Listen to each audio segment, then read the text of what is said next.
When my daughter-in-law leaned toward my son that night, her lips barely moving, and whispered, "We'll kick her out after Christmas," I knew right then that I wasn't losing my mind.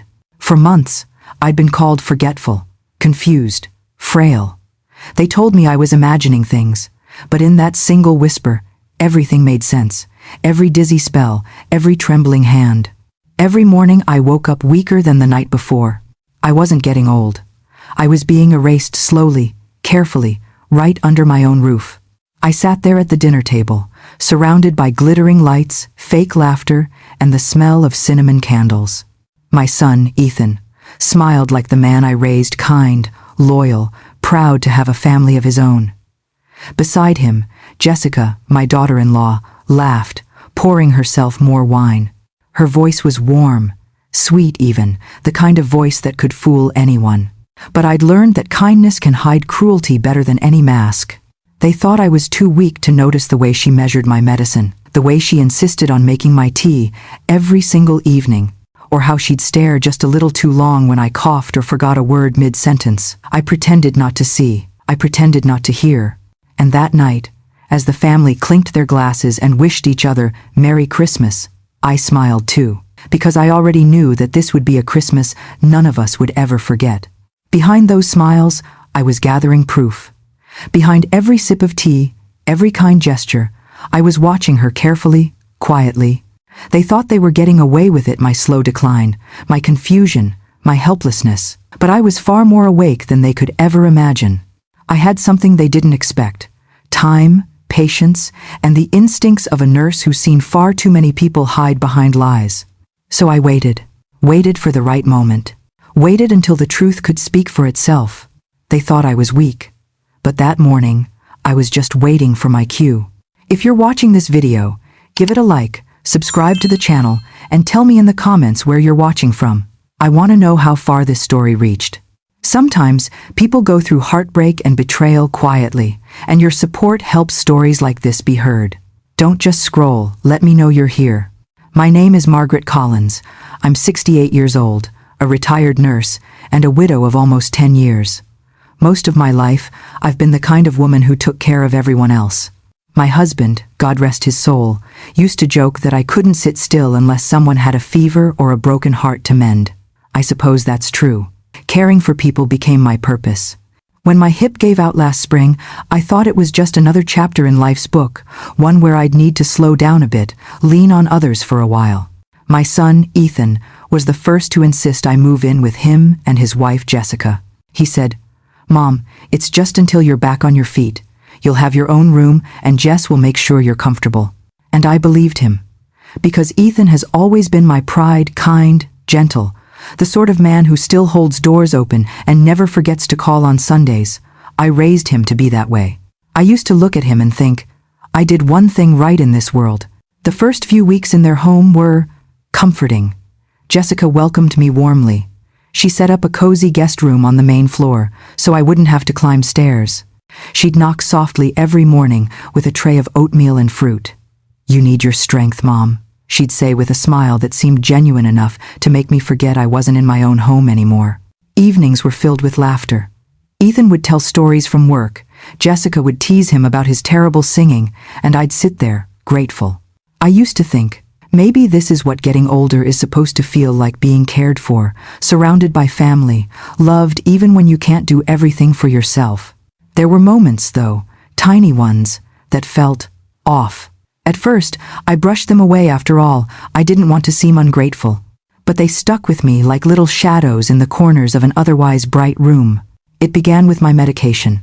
As a nurse, I kept track of everything: the dosages, the refills, the times I took them.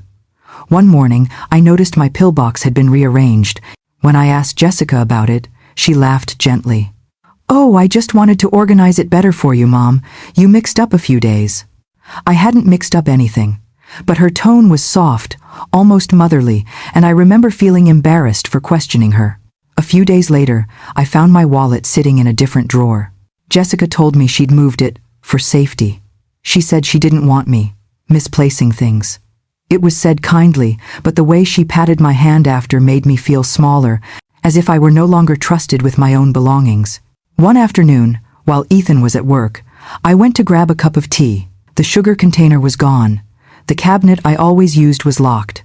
I called out, "Jess, where's the sugar?" She appeared from the hallway, holding a different brand, smiling again. "Oh, I switched it out. You shouldn't have too much sugar. It's bad for your bones." Her tone was caring, but her eyes lingered on me longer than necessary. At first, I told myself she was just being protective. Maybe she cared too much. Maybe this was what modern women did. They managed everything, even kindness. Still, something in me, something instinctive, felt uneasy. The kind of unease a nurse feels when a patient's smile doesn't quite match their pulse. There were family dinners that should have felt comforting. But sometimes, when laughter filled the air, I'd glance across the table and catch Jessica looking at me, not with affection, but with something colder, a flicker of calculation. It vanished the moment Ethan looked her way, replaced instantly by a sweet grin. Ethan adored her. He always said she was the best thing that happened to him, and I wanted to believe that too. I wanted to like her, no. I wanted to love her because she was the woman who loved my son. In the evenings, she'd pour my tea, hand me my pills, and sit by me on the couch.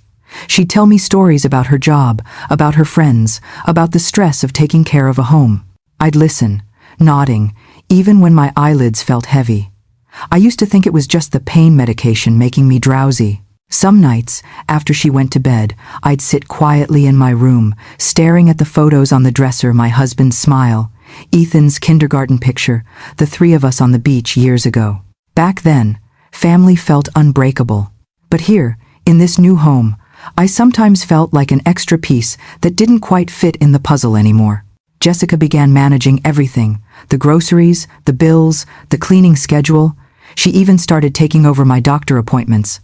"I'll handle it," she'd say quickly if Ethan brought it up. "Your mom shouldn't stress about these things." At first, I was grateful. Then I realized my voice had started to fade in that house. Decisions were made for me, not with me. Still, every time I doubted her intentions, I'd remember the way she brushed my hair after my surgery, the way she set fresh flowers on my nightstand, the way she called me mom as if she really meant it. And I'd feel ashamed for being suspicious. Sometimes love blinds us to cruelty hiding behind a smile. I told myself that sentence more times than I can count, though I didn't yet understand how true it would become. One Saturday morning, I woke up early, before anyone else. The house was silent. I made my way to the kitchen for coffee. On the counter was a file folder, left slightly open. Inside, I caught a glimpse of what looked like a bank statement. My name was on it, my account, but the contact address had been changed. Before I could look closer, I heard Jessica's footsteps in the hall. She appeared suddenly, smiling as always. "Oh, I was just organizing some paperwork for taxes," she said, her hand reaching gently but firmly for the folder. Her tone was light, but there was a tightness in her smile that made my stomach twist. Later that evening, I overheard her on the phone. Her voice was hushed, but I caught the words, "She'll sign it soon, don't worry." When I walked into the room, she quickly hung up, laughing awkwardly. "Just work stuff, Mom." She always had an answer. Always just enough sweetness to cover the taste of something sour underneath. As weeks passed, I noticed Ethan growing distant too, not unkind, just distracted. When I'd mention strange things, like missing mail or switched prescriptions, he'd smile weakly and say, "Mom, Jess just wants what's best for you. Try to relax, okay?" He said it with love, and that was what hurt the most. Because my son trusted her. He believed her. And every time I tried to speak up, I sounded a little more like the fragile woman she'd convinced him I was. But I wasn't fragile. And I wasn't losing my mind. I just needed to be sure, absolutely sure, before I said anything. Because if I was wrong, I'd risk tearing apart the only family I had left. So I stayed quiet. I watched. I waited. And each night, as the house fell asleep, I'd stare at the ceiling, whispering to myself, "Something's not right. You know it. You just don't know what yet." That thought lingered with me through every quiet breakfast, every polite smile, every cup of tea she made. And though I couldn't yet see where it was all leading, deep down, I could feel it. Something in that house had shifted. The warmth that once wrapped around me like a blanket now felt like a trap stitched from kindness. And I was slowly realizing I might be living inside a home that wasn't mine anymore. It started so quietly, I almost didn't notice. One morning, I woke up and the world seemed off. My head felt heavy, my vision slightly blurred. I told myself it was just fatigue, maybe, from staying up too late, folding laundry, or helping Jessica prep for dinner. But over the next few weeks, the small spells became longer, sharper, harder to shake. At first, it was dizziness, then nausea, then that strange fog in my mind, the kind that makes you forget where you placed your glasses or whether you'd already taken your pills. I laughed it off with Ethan, saying, "Looks like your mother's getting old after all." He'd smile, kiss my cheek, and tell me to rest. But Jessica, her smile didn't reach her eyes. She'd say things like, "You really shouldn't be walking around so much, Margaret. You're still healing." Or, "Don't worry about cooking anymore. You might hurt yourself." At first, it sounded caring. Then, it began to sound like a cage. My routines, the small freedoms that made me feel human, started slipping away. She began locking the medicine cabinet. She said it was for safety, that she didn't want me to mix up my pills. But I'd been a nurse for 40 years. I used to administer medications to entire wards, and yet now I had to ask permission for my own. When Ethan was around, Jessica was sweet.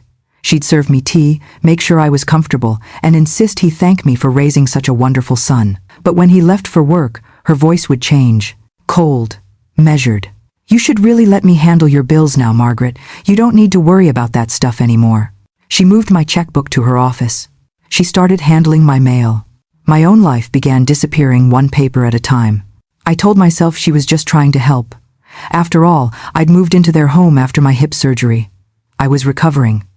Maybe she just wanted to ease my burden. But deep down, something didn't sit right. My body started betraying me. I couldn't keep food down some days. My hands would tremble. My energy vanished so quickly that walking across the kitchen felt like climbing a mountain. When I told Jessica, she said, "It's normal for your age. Your body's slowing down." But I'd seen patients her age with more life than me. When I insisted on seeing a doctor, she scheduled the appointment herself, came along, even spoke to the doctor before I could. I watched her from the exam table as she smiled politely, explaining that I'd been a little forgetful lately, that I might be confusing doses or skipping meals. The doctor ran some tests. Low potassium, abnormal liver readings, nothing clear enough to explain my symptoms. He prescribed supplements and told me to hydrate more. When we got home, Jessica clucked her tongue and said, "See? Nothing serious. You just have to trust me more." That night, she brought me tea. It smelled faintly metallic, but I didn't say anything. I didn't want to seem ungrateful. She was, after all, the one taking care of me. Still, when I took that first sip, the taste lingered strangely at the back of my tongue. Bitter, almost chemical. The next morning, I woke up nauseous again. Over the weeks, I began keeping track of when the sickness came and when it didn't. When Ethan made me breakfast, I felt fine. When Jessica handed me my tea, I felt weak. Coincidence, I told myself. I didn't want to believe the alternative. But the pattern kept repeating. And soon, the house that once felt warm began to feel like a trap. Ethan was always busy working double shifts, barely home before midnight. Jessica was the gatekeeper of everything. My food, my pills, my appointments. I began to lose my footing in my own home. One afternoon, I sat at the dining table, trying to thread a needle, my hands trembling too much to even find the eye. Jessica walked by and sighed. "Maybe it's time to accept help, Margaret," she said softly, almost sweetly. "You can't do everything anymore."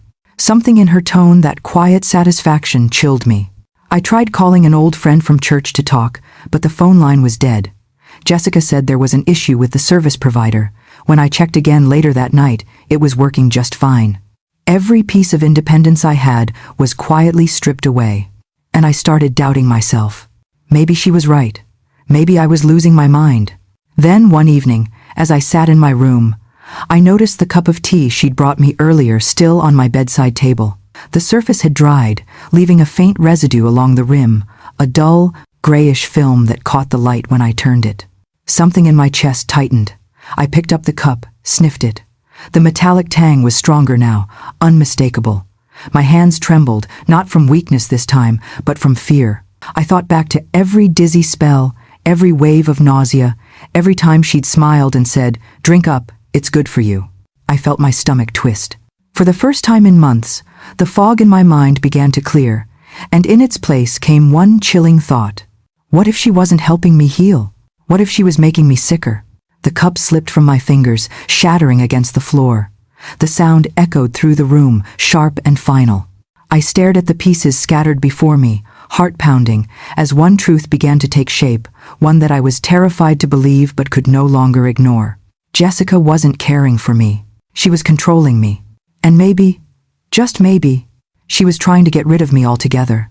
I used to believe that trust was the foundation of family, that no matter how the world changed, blood would always protect blood. But I learned, in the quietest, cruelest way, that sometimes the knife comes from the very hands you once held for comfort. It started months before the sickness, though I didn't see it then. Ethan had come into my room one evening, his tone soft, almost hesitant. He sat at the edge of my bed, like he did when he was little, eyes warm, smile reassuring. "Mom," he said, "Jessica and I were talking with our financial advisor. There's this thing about property taxes. If we temporarily transfer the house title into our name, you could save a lot of money." I remember laughing lightly, brushing his hand. "Oh, Ethan, I've lived here for 40 years. The paperwork's fine just as it is." But Jessica appeared in the doorway, holding a folder, her voice syrupy sweet. "It's just a technicality, Margaret. We'll transfer it back after the holiday season. It's for your protection. We'd never let anything happen to your home."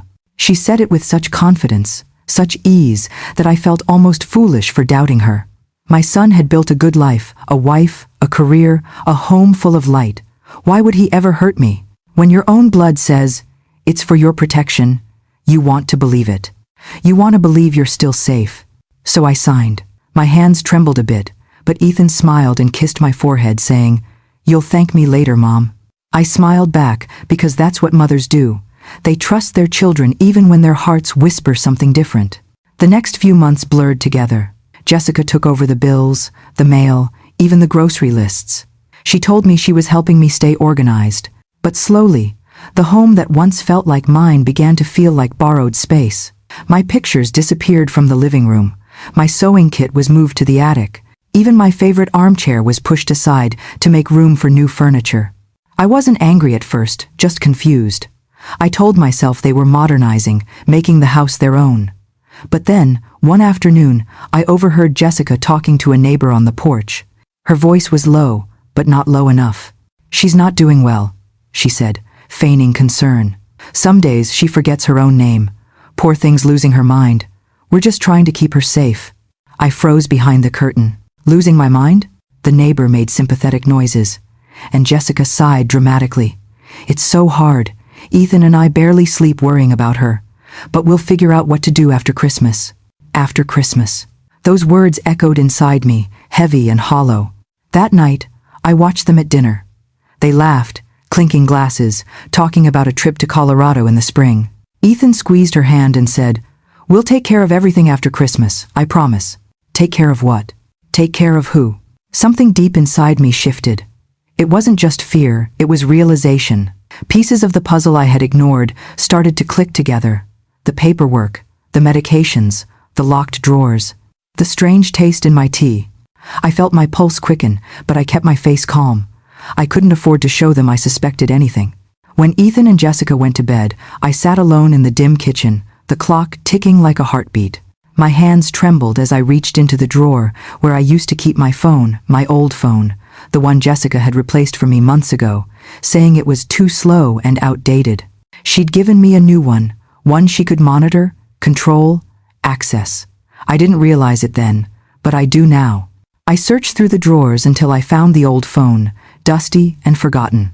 The battery was almost dead, but when I plugged it in, it hummed back to life. It felt like a small piece of my past had returned, a piece that still belonged to me. I sat there in silence, listening to the faint laughter coming from their room down the hall. My heart thudded as I opened the recording app and pressed record. I tucked the phone beneath the couch cushion nearest their door, praying they wouldn't notice. The next morning, Jessica acted as though nothing had happened. She made breakfast, humming softly as she poured my tea. "Big Christmas coming up," she said cheerfully. "We'll make it special this year." I smiled weakly, nodding, pretending to sip. My stomach churned. When they left the house later that day, I retrieved the phone, my hands shaking as I scrolled to the new file. I pressed play. Their voices filled the quiet room. Ethan's first calm, uncertain. "I just feel bad, Jess. She's my mother." Jessica's reply was sharp but measured. "You said that the last time. We can't keep doing this. She doesn't even realize the house isn't in her name anymore. You want to keep working yourself to death while she lives here rent-free, draining us?" He sighed heavily. After Christmas, okay? Let's not do anything drastic before then." Jessica's tone softened, sugar over venom. "I'm not saying drastic, just closure. You said it yourself, she's not the same. We'll take care of her after Christmas." Silence. Then Ethan muttered, "You promise it'll be clean?" Her answer was chilling. "It'll be quiet. Trust me."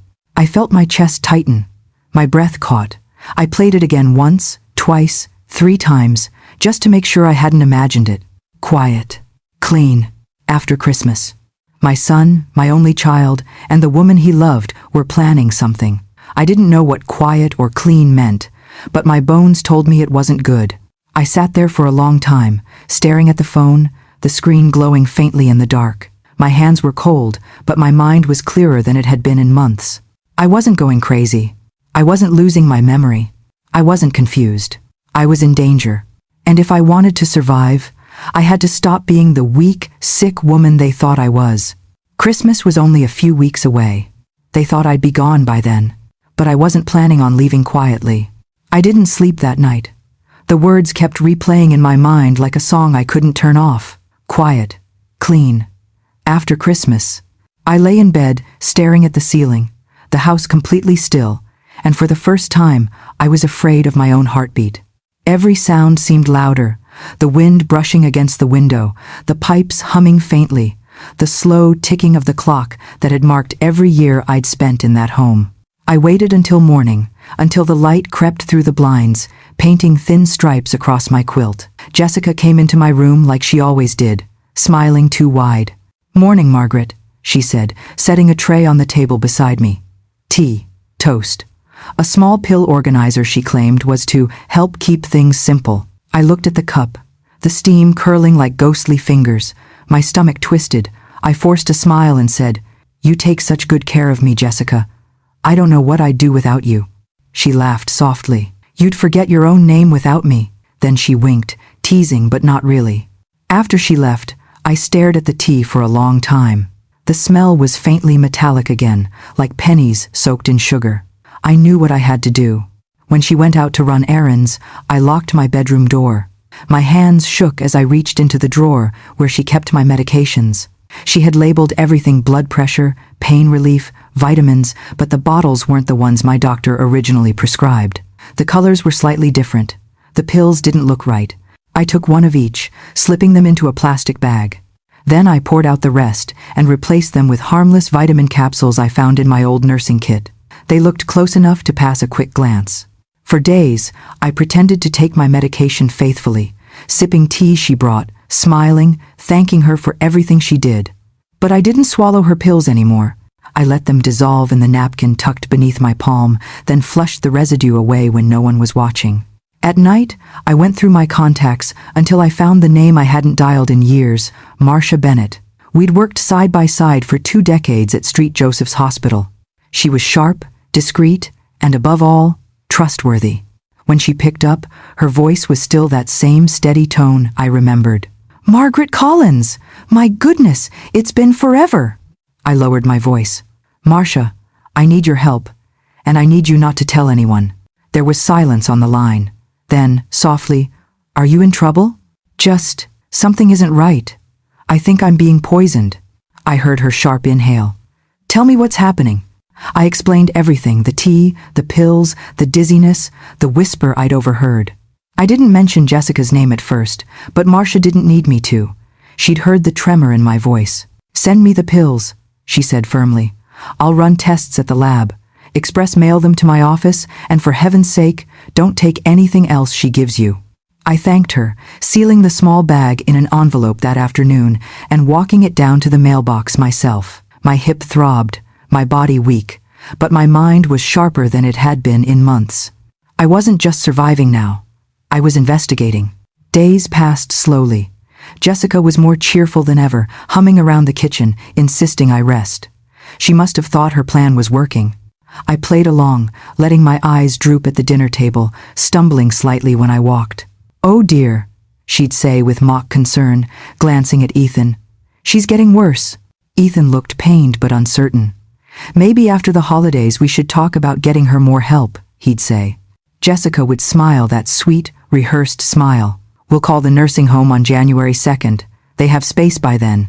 I swallowed hard, pretending not to hear.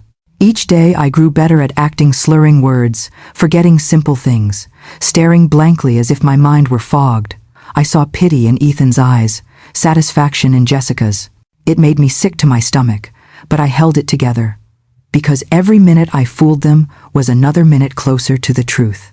Finally, Marcia called. I stepped outside, pretending to take a walk, my heart pounding as I pressed the phone to my ear. Her voice was serious. "Margaret, we found something.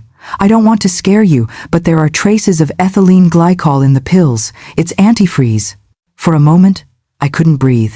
The trees around me seemed to blur. "Are you sure?" I whispered. "Positive," she said. "If you've been taking those regularly, even in small doses, it would explain the confusion, the weakness, the liver readings your doctor mentioned. Whoever's doing this knows exactly what they're doing." I closed my eyes, steadying myself. "What do I do now?" "Don't confront them yet," she warned. "We'll get more evidence. Keep pretending. But don't ingest anything they prepare for you. I'll help you document everything." I thanked her through tears. My throat ached, my body trembling not from sickness, but from fury. Antifreeze, the same substance we used to see in ER cases, where pets or children accidentally ingested it. Slow, quiet, deadly. I walked back to the house, my legs unsteady, but my mind clear. Jessica was in the kitchen, stirring something in a pot. She looked up with that same fake warmth. "Feeling better, Margaret?" I smiled faintly. "A little tired," I said softly. "I think I'll rest." She nodded, eyes gleaming. "Of course, rest is what you need most." Upstairs, I sat on my bed, clutching my chest.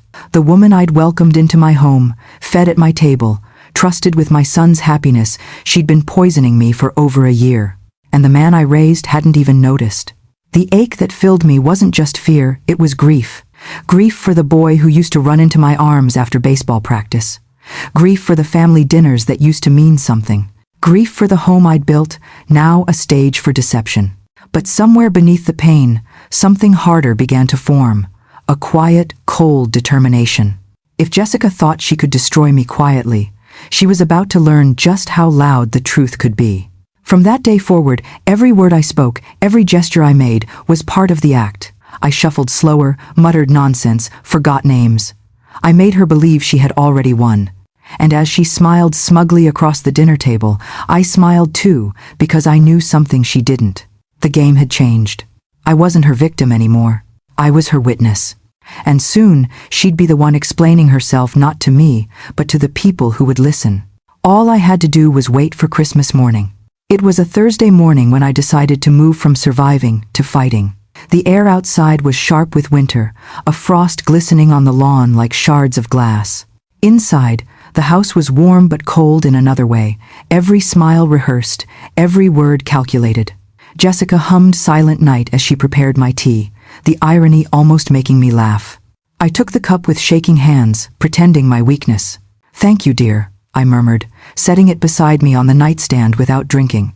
She nodded, satisfied, before slipping out of the room. The moment she left, I reached for the small notepad I kept hidden under my blanket. Every time she gave me a pill or brought me tea, I noted the time, the color, the smell, the taste. Every whisper, every glance she threw at Ethan when she thought I wasn't looking, I wrote it down. A record, evidence, proof. But paper alone wasn't enough. I needed her on film. That afternoon, I called Linda Patterson my neighbor, and one of the few people Jessica never paid attention to. Linda had been my friend for 30 years, the kind of friend who'd water your plants or walk your dog without being asked. When she answered, her voice was bright. "Margaret, you don't call me enough." I hesitated. Linda, I need a favor, and I can't explain it on the phone. We met in her car 2 blocks away, the heater humming softly as snowflakes drifted past the windshield. I explained everything, the antifreeze, the pills, the recordings, the plan to put me in a nursing home. Her hand flew to her mouth. My God, Margaret! I need cameras, I whispered.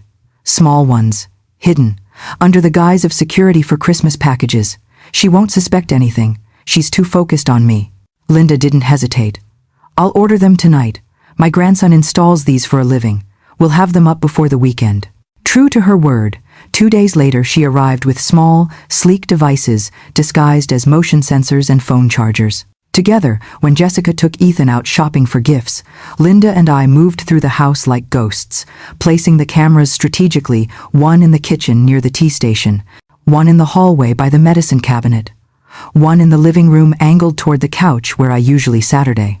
When Ethan and Jessica returned, I was napping, a blanket over me, my phone clutched loosely in my hand like an old woman lost in dreams. But inside, I was wide awake. Over the next week, the footage rolled quietly into a cloud account Linda had set up. Each morning when Jessica left for errands, I'd slip into the guest room where the monitor was hidden and watch. And there it was, clear as day. Jessica standing at the counter, her back to the camera, stirring something into my tea. She glanced over her shoulder, lips pressed thin, then added a few drops from a small brown vial into my cup. I froze the frame, my heart hammering. This was no longer suspicion. This was evidence. But evidence without action would only mean silence. I needed someone with authority.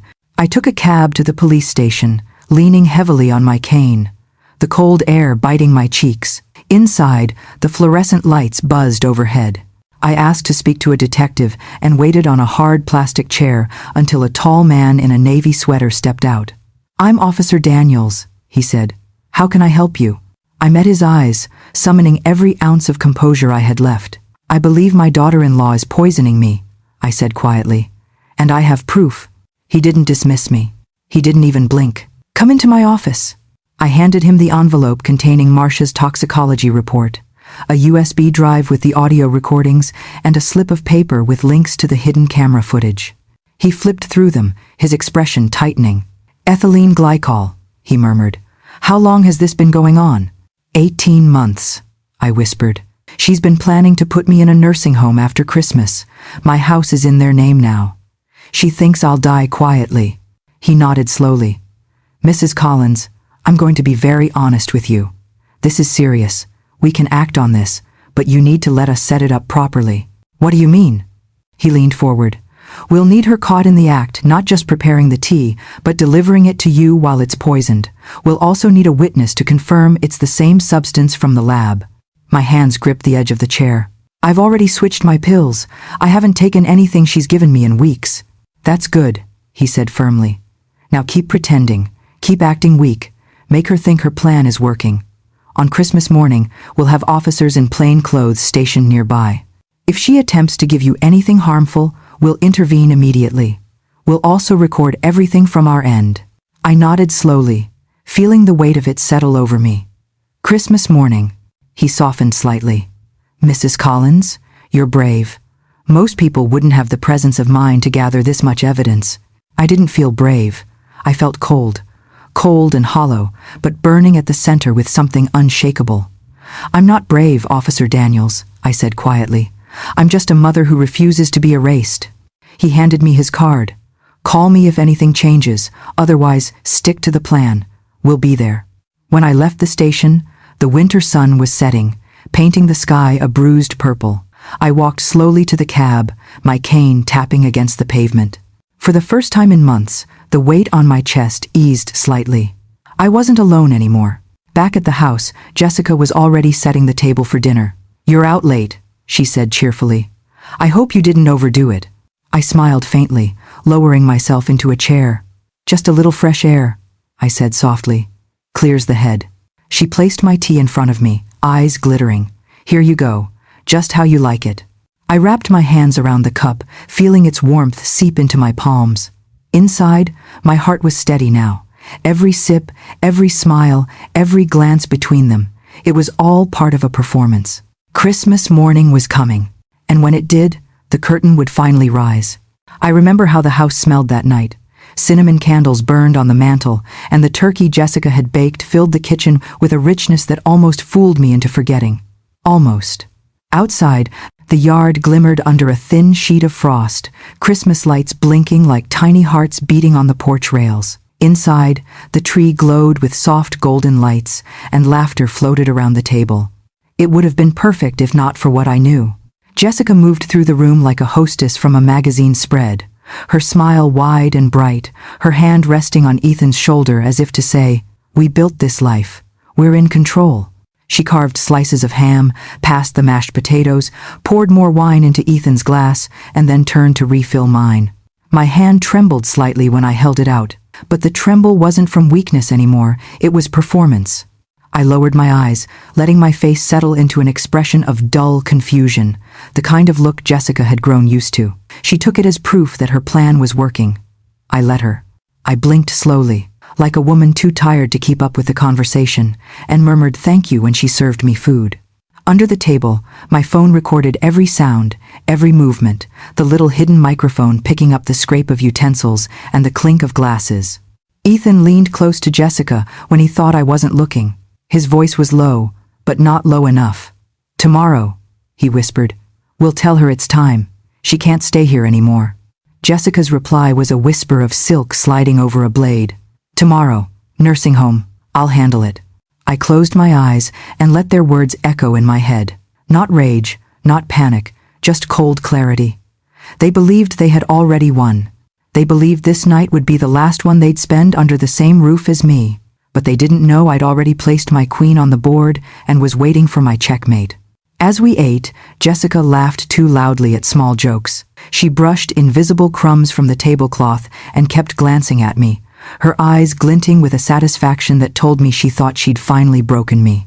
Ethan avoided my eyes altogether, cutting his meat with quick, sharp movements, his jaw tight. I pressed my palm flat against my thigh, steadying myself. My body still ached from the slow damage she'd done, but I had hidden my real pills in my room. The capsules she believed I was taking now were harmless vitamins. I wasn't just surviving, I was waiting. I made my voice small, almost childlike. "I'm so tired tonight. Maybe I'll just go to bed after dessert." Jessica's smile widened. "Of course, Margaret. You should rest. We'll handle everything tomorrow. No worries." She believed she was comforting me, but I heard the steel under her words. Tomorrow, tomorrow. I lifted my head slightly and scanned the room, my eyes settling on the framed photo on the mantel. Ethan at 12, his arms slung around me on a summer hike. My boy, my only boy. I had loved him more than my own breath. I had put him through nursing school, saved every dollar from double shifts to give him a future. And now he sat there, watching me fade, letting her feed me poison, thinking he was doing what he had to do. I turned my gaze back to the table, blinking away the sting in my eyes. Not tears. Not tonight. Tonight was about patience. Tonight was about the last performance I would ever give in this house. I took a small bite of food, chewing slowly, and then laid my fork down as though my hand had grown too weak to hold it. I swayed a little in my chair, letting my head nod forward just enough for Jessica to notice. She reached out a hand, feigning concern. "Margaret, are you all right?" I looked up at her, my expression blank, my voice soft. "Just tired." Under the table, my fingers brushed against the small remote tucked in my sweater pocket, the silent alert Officer Daniels had given me. With one press, the team stationed a street over would know to come closer. Not yet, but soon. Jessica cleared the plates, humming a carol, while Ethan poured more wine. I pushed my glass aside, muttering something about medication. She nodded and refilled it anyway. She couldn't resist. She had to see me drink it. The clock on the wall ticked toward 9. I looked at the garland draped over the banister, at the stockings with our names stitched on them. Margaret, Ethan, Jessica. A family on display, but hollow underneath. In my mind, I whispered the words I would never say aloud. Tomorrow, they'll see what happens when a helpless old woman refuses to die quietly. I forced a yawn, let my eyelids droop, and pushed back from the table slowly. "I think I'll lie down now," I murmured. Jessica's smile was almost too bright. "You do that. We'll clean up here." I walked up the stairs with deliberate slowness, leaning on the banister as though I needed it. At the top, I paused just out of sight and listened. Their voices drifted up, Jessica's low and smug, Ethan's hesitant but complicit. I turned and slipped into my room, closing the door gently behind me. The hidden camera inside my lamp blinked once, its tiny red light recording everything. Tomorrow morning, every piece would fall into place. And as I lay down on my bed, still fully dressed, staring at the ceiling, I thought not of poison, not of betrayal, but of the moment I would finally stand up in front of them and reveal what I knew. I thought of the sound their voices would make when they realized I had never been their victim at all. Tomorrow was Christmas. Tomorrow would be the day they learned what strength really looked like. The sunlight on Christmas morning fell pale and cold through the lace curtains, a fragile light that made the whole room seem like a photograph already fading at the edges. I sat upright in bed before they came, my back straight, my hands folded loosely in my lap, breathing steadily as though I'd been waiting for this moment my whole life. Downstairs, I could hear the faint rustle of wrapping paper, the hiss of the coffee machine, the muffled hum of Jessica's voice. The doorknob turned gently, and Ethan stepped inside first, holding a tray with scrambled eggs, toast, and a cup of tea that steamed faintly. Jessica followed close behind, her expression arranged into something soft, almost angelic. She set down a small sprig of holly on the tray, as though to decorate a kindness she didn't feel. "Good morning, Mom," Ethan said carefully. His voice was warmer than it had been in weeks, but under it, there was a tremor. "Merry Christmas." "Merry Christmas, sweetheart," I replied. My voice came out steady, even sweet. Jessica perched on the edge of the bed, her smile stretching wider, her tone hushed and syrupy. "Margaret, we've been talking, and we think it's time for you to rest somewhere safer. A nice home, where they can take care of you. You'll have people around all the time, activities, a nurse on call. You'll be looked after." Her hand brushed mine as she spoke, but her fingers were cold. I looked down at the tray, at the teacup sitting innocently beside the toast. My gaze lingered on it for a moment, then drifted back up to Jessica's face. "Of course, dear," I said softly. "I've been thinking about that too." Ethan exhaled, a sound halfway between relief and guilt. Jessica nodded quickly, eager to believe I had accepted it. I let a faint smile curve my lips. "But before I go," I continued, my tone light and almost playful, "I want you both to watch something special. A little home movie I made for Christmas." Jessica tilted her head, suspicious for the first time. "A movie?" "Yes," I said, rising slowly from the bed. "I've been working on it for months. It means a lot to me. You'll both appreciate it." I picked up the small laptop from the nightstand, the one they'd always assumed I only used for emails. My hands didn't shake as I carried it to the dresser and pulled out the HDMI cable. "Let's watch it on the TV in the living room. It's better that way." Jessica rolled her eyes and stood. "Margaret, it's Christmas morning. Maybe later?" I turned to her, the smile still there but my eyes steady. "Now." Ethan hesitated. "Maybe we should." "Now," I said again, softer but firmer, and for the first time in months, I saw Ethan's eyes flicker with the memory of who I used to be. The nurse who had held dying hands steady, the widow who had kept the house together after his father's sudden passing, the mother who had never once wavered when it came to protecting him. They followed me down the stairs, the tray left behind on the nightstand. In the living room, the Christmas tree blinked its golden lights, gifts wrapped neatly beneath, stockings hung on the mantel. The TV's black screen reflected all of it back at us like a mirror. I connected the laptop, pressed a key, and the screen came alive. "Sit," I said quietly. Jessica flopped down on the couch, crossing her legs, her arms folded tight against her chest. Ethan sat slower, his eyes darting between me and the screen. The first image flickered up, a grainy still of me at the kitchen table, a timestamp in the corner. The sound of Jessica's voice floated through the speakers. "Just crush it finer. She won't taste it." Jessica's head snapped up, her lips parting. The next clip rolled. Jessica leaning over my tea, a spoon stirring something white into the cup. Another timestamp. Another angle from the hallway camera. Jessica taking a bottle from her purse, whispering under her breath. Ethan's hand went to his mouth. "What is this?" I didn't answer. Clip after clip. Jessica mocking me in the laundry room. She can't even remember where she puts her shoes. Jessica on the phone, telling someone, January 2nd. We'll sign the papers then. Jessica, pulling pills from my bottle, replacing them with capsules from another container. Ethan's face drained of color. He reached out as though to stop the footage, then pulled his hand back. Jessica. What? Jessica's voice wavered. Turn it off. She got up, tried to step toward the TV. I moved first, my hand snapping out to pull the remote from the coffee table. Sit down, I said softly. Watch. Her eyes widened. You can't. Sit down, I repeated. She froze, then sat, her hands knotting together in her lap. On the screen, another clip played. Jessica, laughing to a friend over speakerphone. She won't make it past New Year's. Ethan thinks it's just age, poor guy. Ethan turned his face toward Jessica, his mouth opening and closing like he couldn't form words. You? His voice cracked. Jessica, tell me this isn't real. Tell me. She stammered. It's edited. She's making this up. I pressed another key. The toxicology report appeared on the screen, clear as day. Ethan leaned forward, squinting. Ethylene glycol? What is? Antifreeze, I said quietly. The room fell silent. Outside, the wind rattled a loose Christmas decoration against the porch. Ethan's hands fell to his knees. Jessica. Jessica surged to her feet, reaching for the TV's power button. This is insane. She's framing me. A knock came at the door. Firm. Even. Another knock. Jessica froze. Ethan looked up at me. Who? I met his eyes. Guests? I said softly. It's Christmas. Another knock. Jessica turned toward me, her face pale, her mouth trembling. Margaret, what have you done? I didn't answer. The knocking stopped. Then came the sound of the doorknob turning, of boots on the porch. Jessica backed toward the hallway. Ethan stayed where he was, his body slumped, his eyes hollow. The footage on the screen continued to play, clip after clip, each one another nail in the coffin of the life they thought they had built.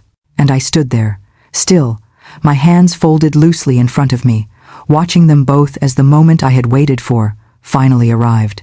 The knock at the door grew louder, more deliberate, echoing through the quiet living room like a drumbeat, marking the end of a long, cruel song. I didn't move. Jessica's head whipped toward the door, her breathing sharp and uneven, while Ethan sat frozen, his eyes darting between the screen, still playing her words, and the doorway that seemed to pulse with approaching truth. The door opened slowly, and the December air slipped in cold, crisp, carrying the faint scent of pine from the yard.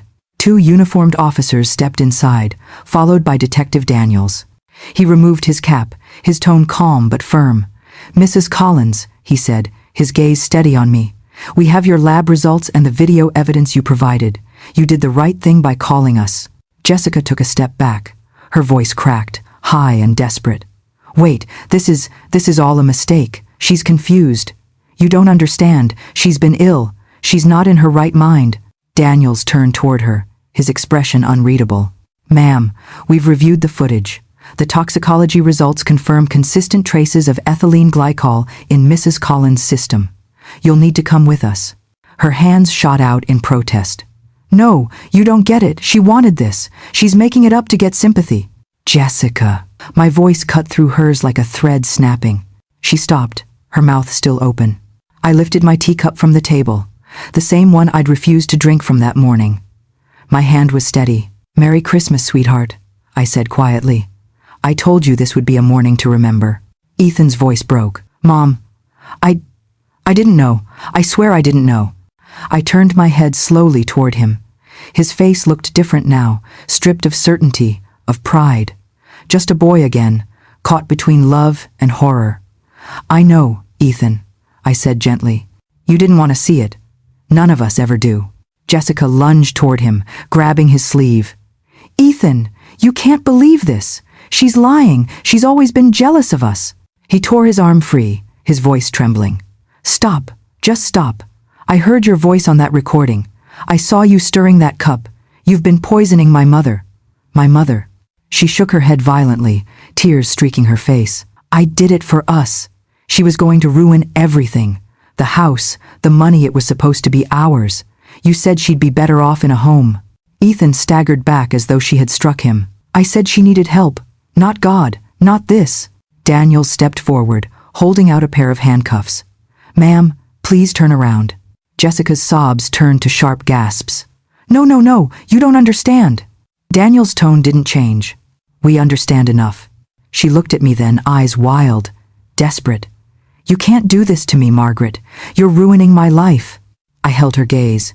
You ruined your own. Daniels guided her toward the door.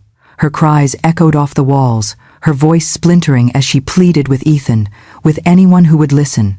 But no one moved. The officers led her outside, their footsteps fading against the crunch of the frosted path.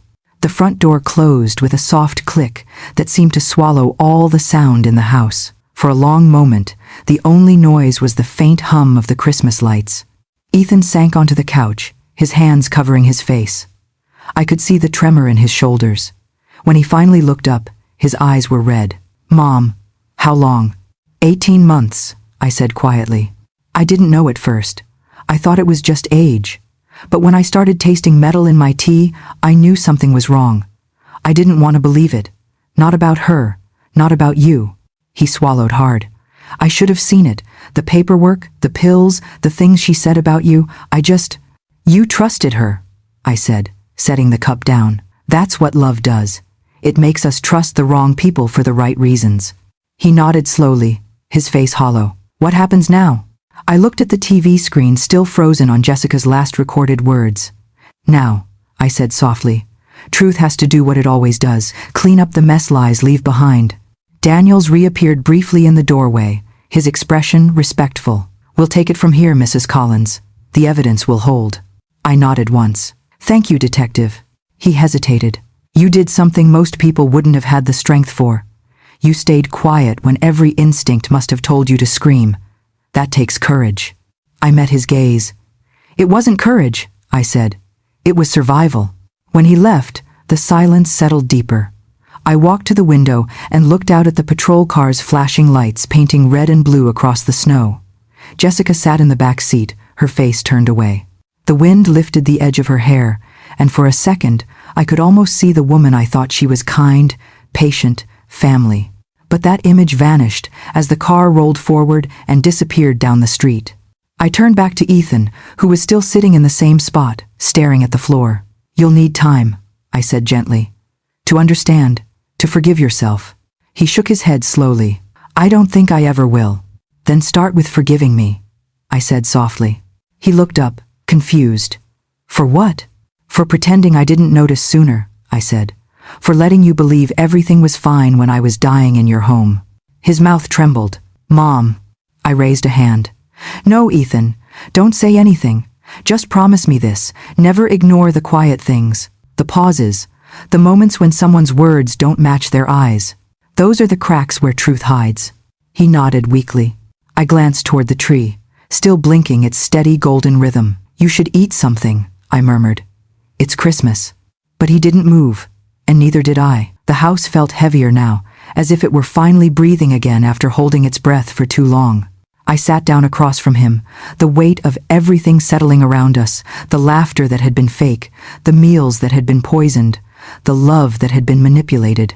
And yet, beneath all of that, I felt something else, a quiet peace.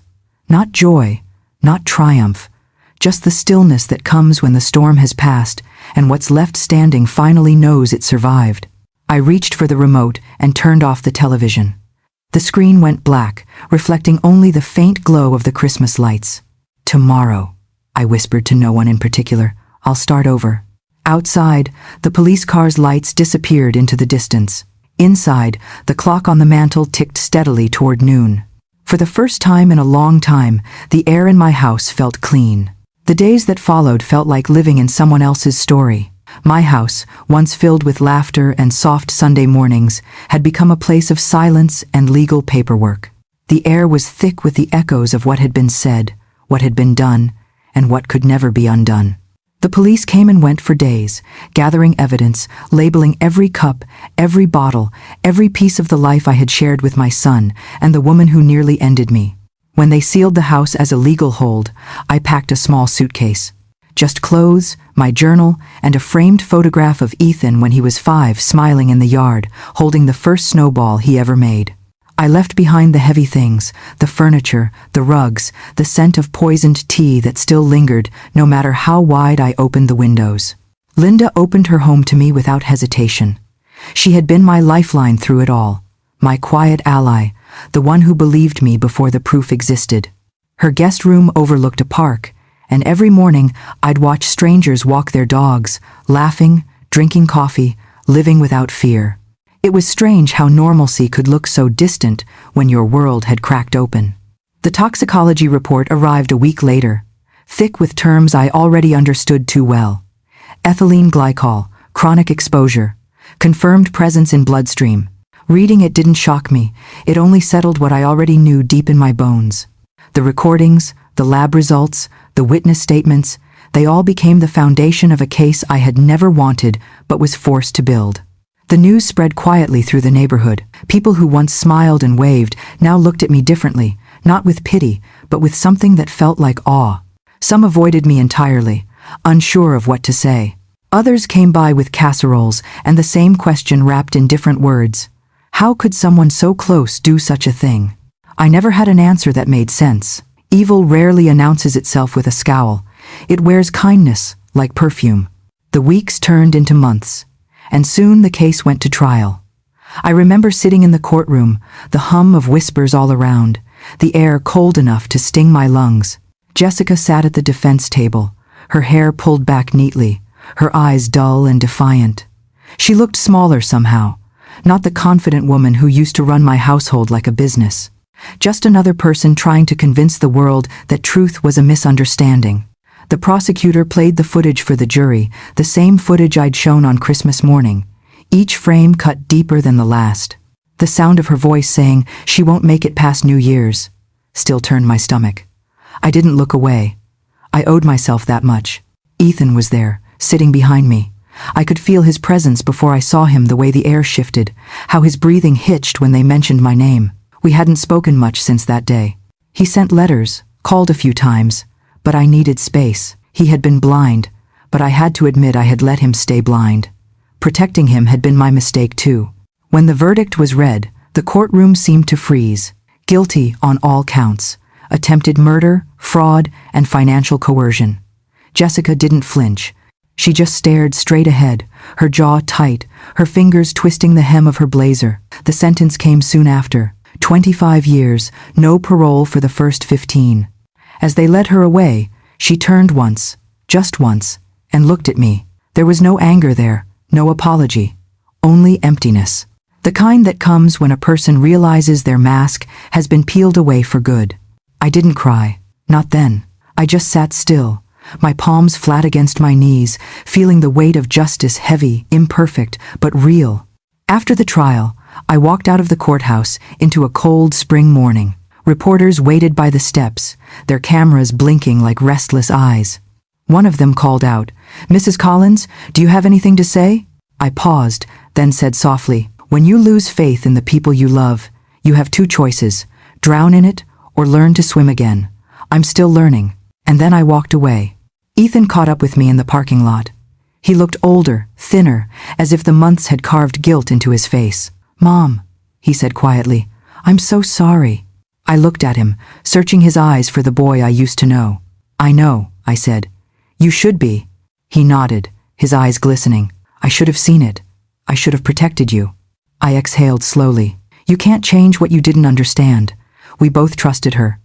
And trust is the easiest thing to give when you love someone. He nodded again, his voice breaking. "Can I still come by? Maybe help with the house?"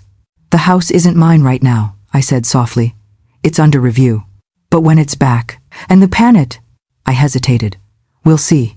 For months after, I attended hearings, signed papers, met with lawyers. The house that once echoed with laughter was stripped bare, my things boxed, my memories catalogued. Every corner had become evidence. Finally, one gray afternoon, I stood outside its gates again. The legal restrictions were lifted.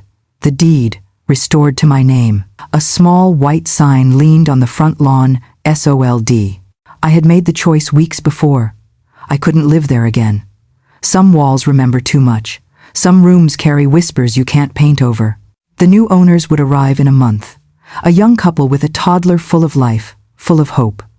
I watched them from my car the day they came to sign the final papers. The woman held her son in her arms, and for a moment the sound of his laughter filled the air like a promise that maybe, just maybe, the house would hold joy again.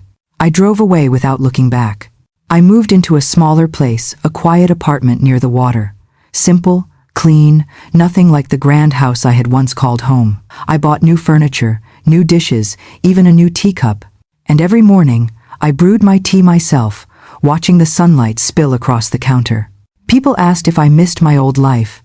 The truth is, I missed the idea of it, the illusion of safety, the comfort of family, the belief that love was enough. But illusions can be dangerous things.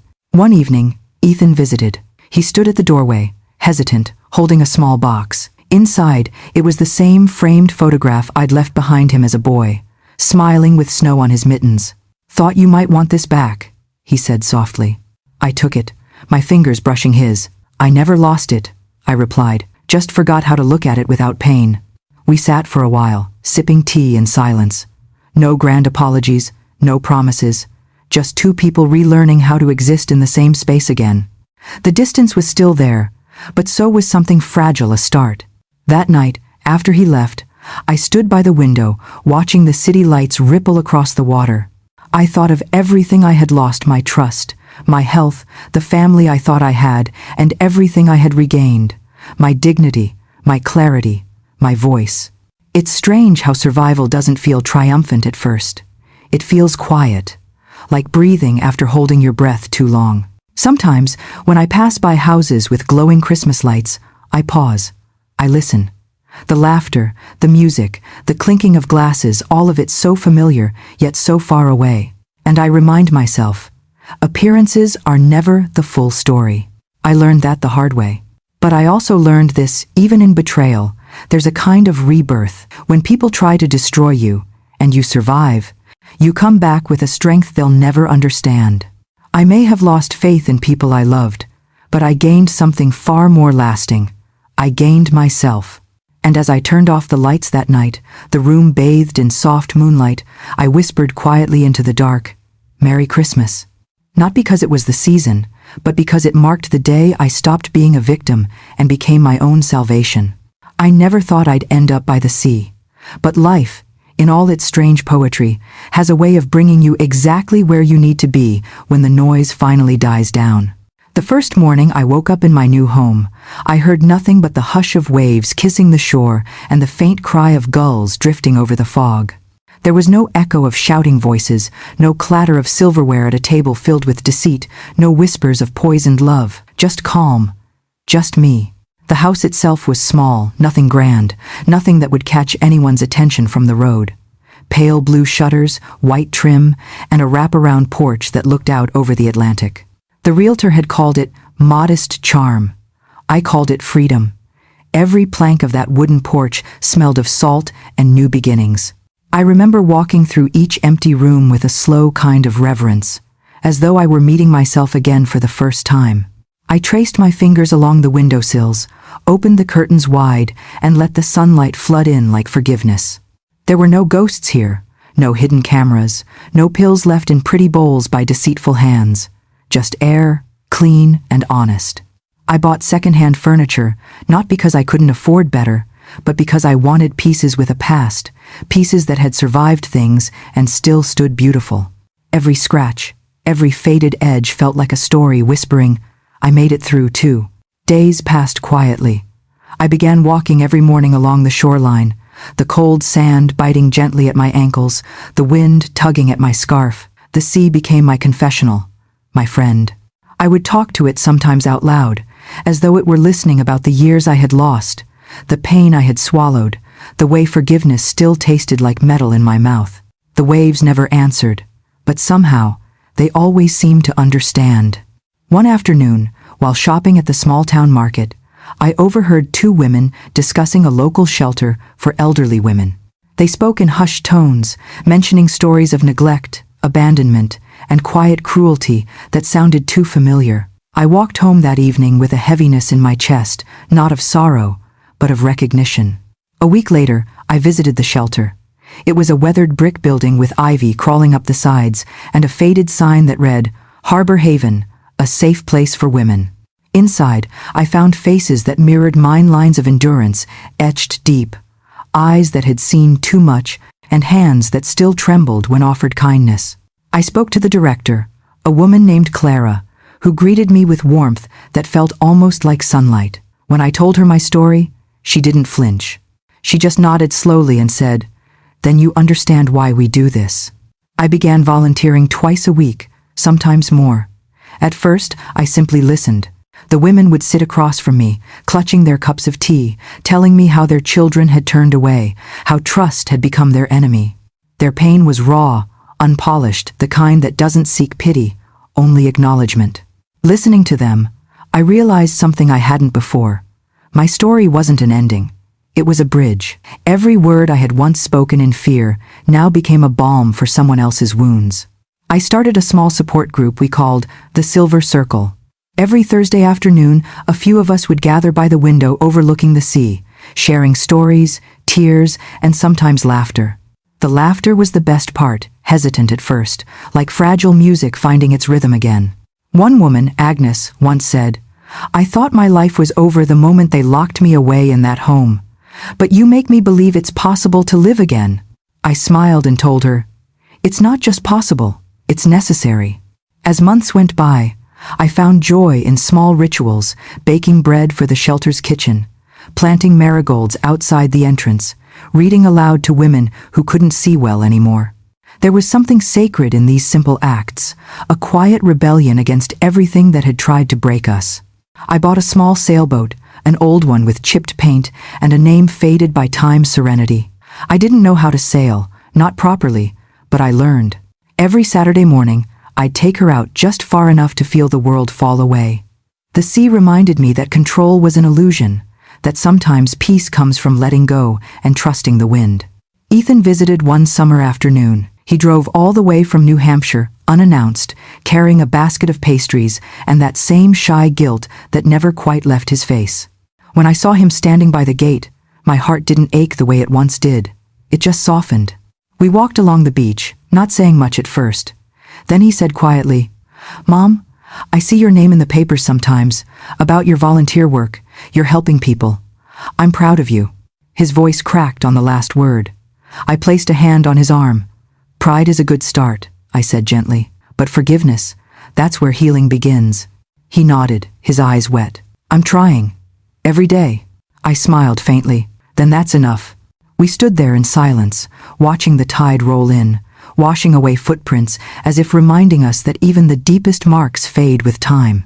Life became steady after that. I spent my mornings by the water, my afternoons at the shelter, and my evenings writing in a journal, pages filled not with sorrow, but with gratitude. Gratitude for the lessons that came wrapped in pain, for the strength I never knew I had, and for the quiet revenge of simply thriving. Sometimes, when people at the shelter asked if I ever wanted to confront Jessica again, I'd shake my head. "No," I'd say softly. "She has her prison, and I have my peace. I like my sentence better." Because I learned that revenge doesn't always need blood or fire or destruction. Sometimes, the sweetest revenge is waking up every morning unbroken, unbitter, and alive. I redecorated the house one spring, painting the kitchen yellow. The walls seemed to glow when the sunlight hit them, and I'd laugh to myself, thinking how strange it was that a color could make you feel like you'd finally forgiven the past. Neighbors became friends. The local kids would stop by to help me garden or fix little things around the porch. They called me Miss Mags. The nickname made me smile. It sounded like someone new, someone reborn. Every Christmas, I host a small dinner at the shelter. We set the tables with candles and mismatched plates, and we toast not to the past, but to survival. One year, Agnes stood up and raised her glass, saying, "To the women who refuse to disappear quietly." The room erupted in laughter and clinking glasses, and I felt something deep within me settle like a long-held breath finally released. Sometimes I still dream of that old house, not as it was, but as it could have been, filled with love, with the sound of my son's laughter, with peace. But when I wake, I realize I'm exactly where I'm meant to be. The ocean outside my window whispers that it's okay to start over, even when you thought life had ended. And so I do, every day. My mornings begin with tea, my afternoons with stories, my evenings with gratitude. I am not the same woman I was. I am wiser, quieter, sharper, and when I look at my reflection, I no longer see a victim of betrayal, I see a survivor of rebirth.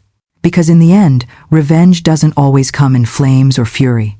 Sometimes it's the art of rebuilding your life so beautifully that it silences every ghost that ever tried to haunt you. I sip my tea on the porch, the sea breeze brushing against my face, and I whisper to the waves, I survived beautifully.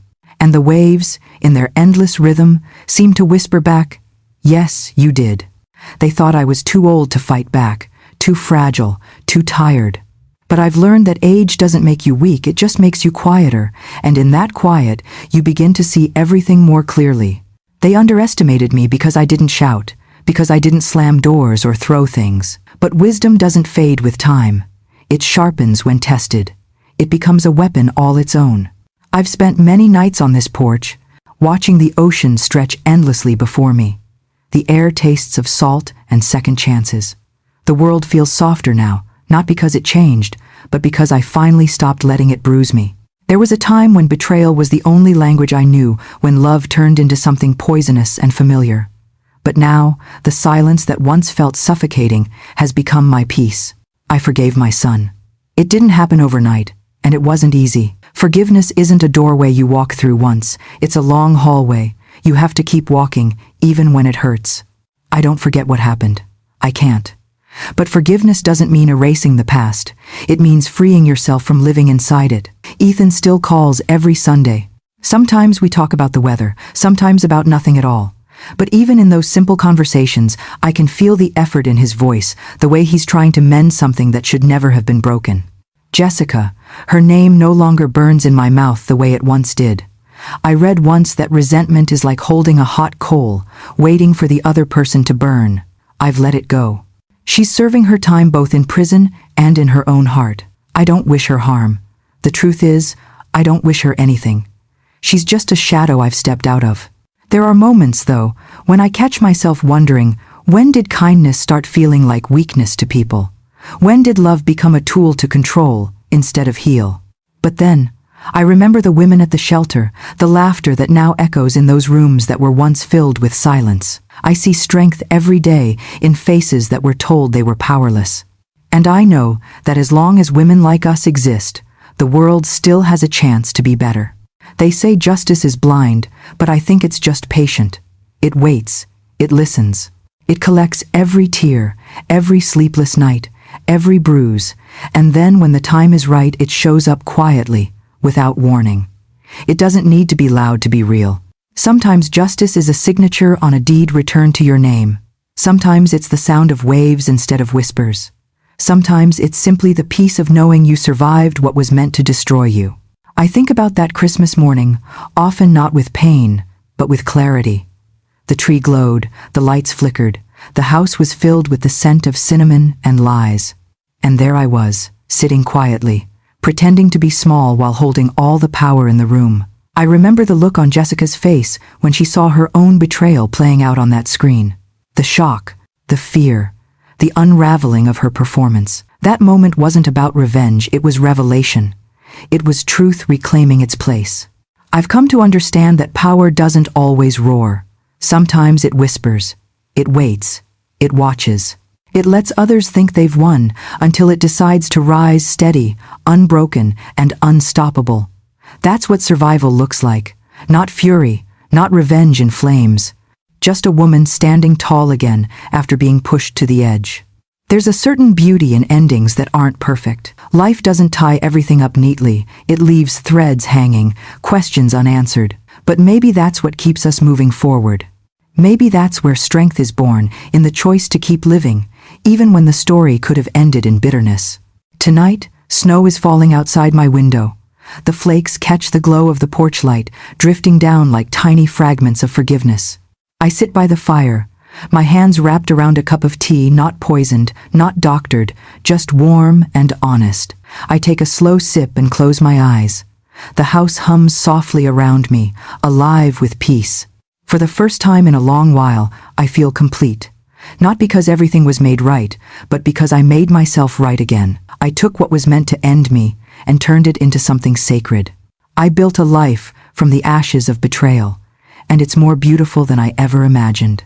So if you ever find yourself in that place, the quiet, lonely place where you think you've been forgotten, remember this. Silence doesn't mean defeat. Sometimes silence is just strength gathering itself. Sometimes it's the sound of your spirit preparing to rise. Never underestimate the quiet strength of a woman who's been wronged. We don't need to shout to be heard. We don't need to break to prove we've been hurt. We just wait. We endure. And when the time comes, we reclaim everything that was taken, not out of rage, but out of truth. Justice isn't always loud. It doesn't always announce itself with noise or fury. Sometimes it arrives like snow, soft, steady, and impossible to stop once it begins to fall. And as I sit here now, watching the snow blanket the earth in white, I smile not because I won, but because I survived. Peace isn't given, it's earned. And I earned mine the hard way. So here's what I've learned. You're never too old to start over, never too quiet to be heard, never too broken to rebuild. If my story reached you, then maybe that's its true purpose. Maybe my pain was meant to become someone else's strength. If you're still watching this video right now, that means the story touched you somehow. Please give it a like, subscribe to the channel, and share it with someone who needs to be reminded that no one is ever too old, too quiet, or too forgotten to rise again. And tell me in the comments where you're watching from. I want to know how far this story of strength and silent revenge has reached. Because stories like these don't just belong to one woman. They belong to anyone who has ever been underestimated and chose to survive anyway.